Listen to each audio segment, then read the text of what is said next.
Buddy, it is Wednesday morning, and Hurricane Laura is sitting out there in the Gulf of Mexico, due to make landfall this evening, late this evening, or early tomorrow morning. And you can see in the satellite image here in the top left, the storm is really well organized. You have this nicely formed eye.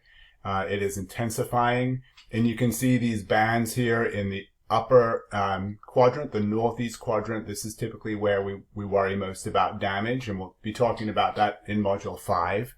The Coriolis force is responsible for these winds here to be the fastest in this quadrant in a simple fashion. So the storm is currently moving towards the northwest, and it is forecast to start a northerly track over the next 12 hours or so. And the eye is going to probably come ashore in the far western part of Louisiana, or maybe even the easternmost part of Texas. So we're expecting the most damaging winds to be in this area here. The storm is going to accelerate in speed, and then it will move rapidly into the interior of North America and diminish in intensity as it hits the land. So right now, forecasts are shown here in the top right.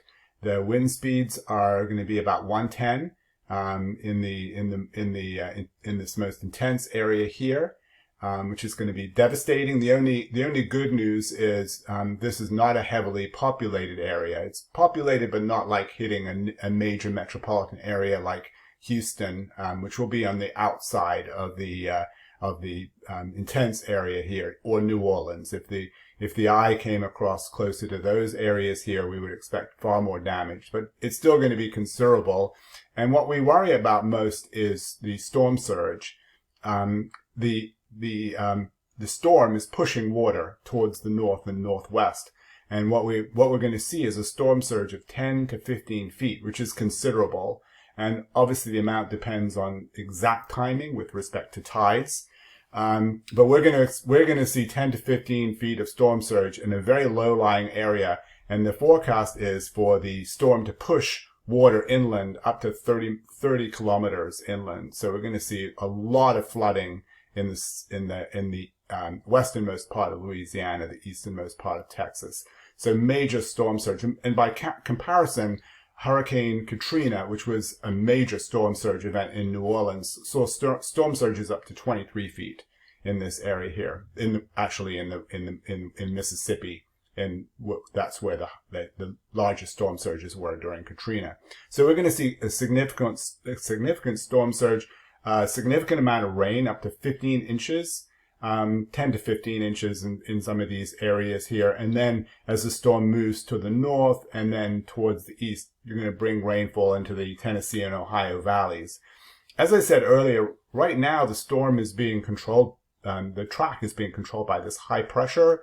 Storms tend to move around high pressure systems, and this pressure system is moved towards the north from Florida into the Carolinas, and it's continued to track up this way here.